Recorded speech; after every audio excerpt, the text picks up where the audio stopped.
కాసేపట్లో తెలంగాణ కేబినెట్ భేటీ కానుంది. సీఎం రేవంత్ అధ్యక్షతన మంత్రివర్గం సమావేశం కానుంది. 2023 డిసెంబర్ 7 నుండి ఇప్పటి వరకు 18 సార్లు కేబినెట్ సమావేశాలు జరిగాయి.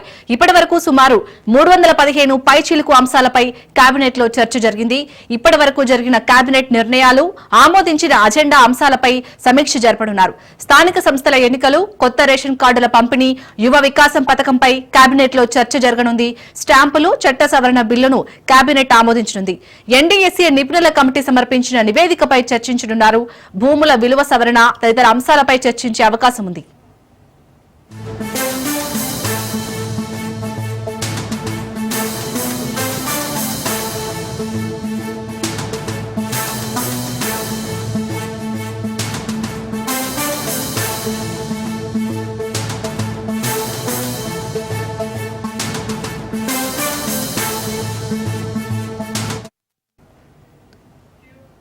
తెలంగాణ కేబినెట్ భేటీకి సంబంధించి మరిన్ని డీటెయిల్స్ మా ప్రతినిధి రాజు అందిస్తారు. రాజు, కేబినెట్ భేటీ ఇంకా ఏ టైం కి స్టార్ట్ కాబోతుంది? అలాగే మెయిన్ గా ఇక్కడ యువ వికాసం పథకంపై ఒక క్లారిటీ వచ్చే ఛాన్స్ ఉందా?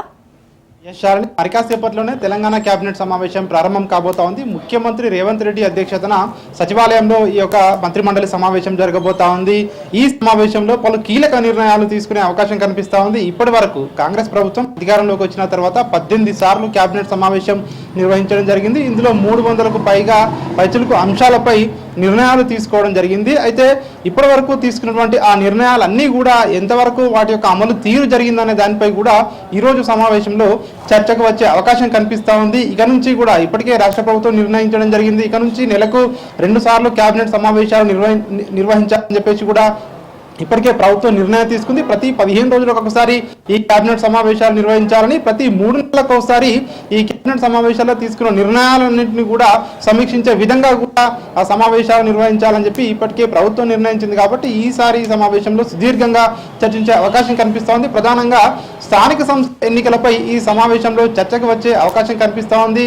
42% బీసీలకు రిజర్వేషన్లు ఇస్తామని చెప్పి ఇప్పటికే రాష్ట్ర ప్రభుత్వం అసెంబ్లీలో తీర్మానం చేసి కేంద్ర ప్రభుత్వానికి పంపించడం జరిగింది. దాన్ని ప్రస్తుతం కేంద్ర ప్రభుత్వం దగ్గర ఉంది. సో ఇప్పటికే ఏదైతే హైకోర్టు తీర్పు ప్రకారం సెప్టెంబర్ 30వ తేదీలోపు స్థానిక సంస్థల ఎన్నికలు నిర్వహించాలని చెప్పి రాష్ట్ర ప్రభుత్వానికి హైకోర్టు ఆదేశించిన నేపథ్యంలో మరొక వైపు బీసీలకు సంబంధించి ఏదైతే స్థానిక సంస్థల ఎన్నికలకు సంబంధించి రిజర్వేషన్ల ఖరారును కూడా 4 రోజులే చేయాలని ఇప్పటికే ఆదేశించిన నేపథ్యంలో మరో 10 రోజుల గడువు మాత్రమే రిజర్వేషన్ల ఖరారుకు సమయం ఉండడంతో రాష్ట్ర ప్రభుత్వం ఈ రోజు జరిగే ఈ మంత్రిమండలి సమావేశంలో కీలక నిర్ణయం తీసుకునే అవకాశం కనిపిస్తూ ఉంది. అయితే బీసీలకు సంబంధించి ఇప్పటికే రిజర్వేషన్ 23% కొనసాగుతా ఉన్నాయి.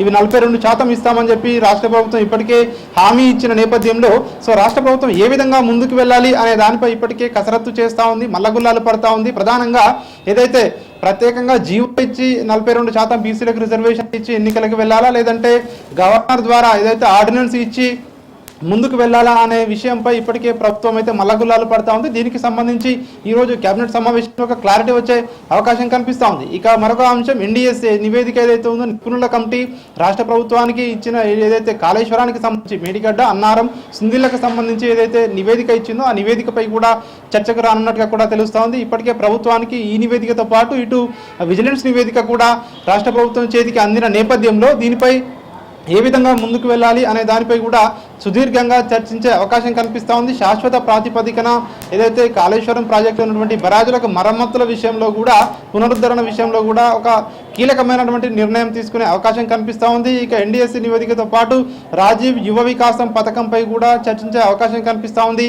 జూన్ 2వ తేదీన ప్రారంభం కావాల్సినటువంటి ఈ పథకం ఇంకా కూడా ప్రారంభం కాలేదు. దీని అమలు ఎప్పటి నుంచి ఉండాలి అనే దానిపై కూడా ఈరోజు సమావేశంలో ఒక క్లారిటీ వచ్చే అవకాశం కనిపిస్తూ ఉంది. ఇక రేషన్ కార్డుల పంపిణీ, రాష్ట్ర ప్రభుత్వం ప్రతిష్టాత్మకంగా రేషన్ కార్డులు లేనివారు అదేవిధంగా అందులో మార్పులు చేర్పులు కూడా చేసుకోవచ్చని చెప్పి గత 2-3 నెలల కిందనే ప్రకటించిన నేపథ్యంలో రేషన్ కార్డుల పంపిణీ ఈ నెల 14వ తేదీ నుంచి ప్రారంభించాలని చెప్పి రాష్ట్ర ప్రభుత్వం ఇప్పటికే నిర్ణయం కూడా తీసుకుంది. కాబట్టి దీనికి సంబంధించి అమలు ఏ విధంగా ఉండాలి అనే దానిపై కూడా ఈ సమావేశంలో ఒక క్లారిటీ వచ్చే అవకాశం కనిపిస్తూ ఉంది. ఇక వీటితో పాటు కొన్ని ముఖ్యమైన బిల్లులను వచ్చే అసెంబ్లీలో ప్రవేశపెట్టాలని రాష్ట్ర ప్రభుత్వం భావిస్తూ ఉంది. అందులో చూసుకున్నట్టయితే గిగ్ వర్కర్లకు సంబంధించి ప్రత్యేక చట్టం తీసుకొస్తామని చెప్పి కూడా ఇప్పటికే రాష్ట్ర ప్రభుత్వం భావిస్తుంది. దీనికి సంబంధించి కమిటీ నివేదిక కూడా రాష్ట్ర ప్రభుత్వానికి అందింది. కాబట్టి దీనికి సంబంధించి గిగ్ వర్కర్లకు సంబంధించి ప్రత్యేక చట్టాన్ని వచ్చే అసెంబ్లీలో ప్రవేశపెట్టేందుకు ఈరోజు ఏదైతే కేబినెట్ సమావేశం దీనికి సంబంధించి తీర్మానాన్ని ఆమోదించే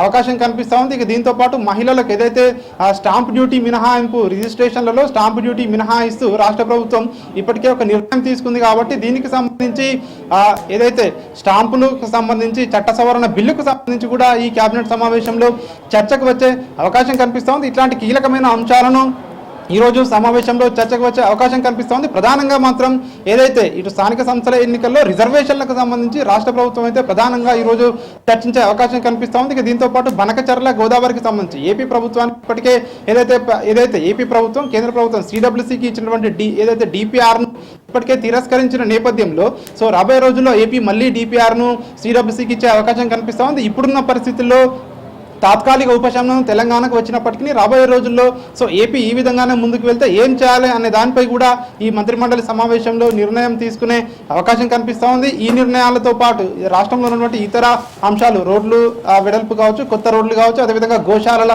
నిర్మాణం కావచ్చు, ఇట్లాంటి అంశాలపై అంటే అభివృద్ధి అదేవిధంగా సంక్షేమ పథకాలపై కూడా ఈ యొక్క సమావేశంలో చర్చకు వచ్చే అవకాశం కనిపిస్తూ ఉంది. ఇవన్నిటి నేపథ్యంలో స్థానిక సంస్థల ఎన్నికలు, ఎన్డీఎస్ఏ నివేదికపై చర్చ, రాజీవ్ యువ వికాసం లాంటి అంశాలపై ప్రధానంగా రాష్ట్ర ప్రభుత్వం దృష్టి కేంద్రీకరించే అవకాశం అయితే మనకు కనిపిస్తూ ఉంది. Right, thank you Raju.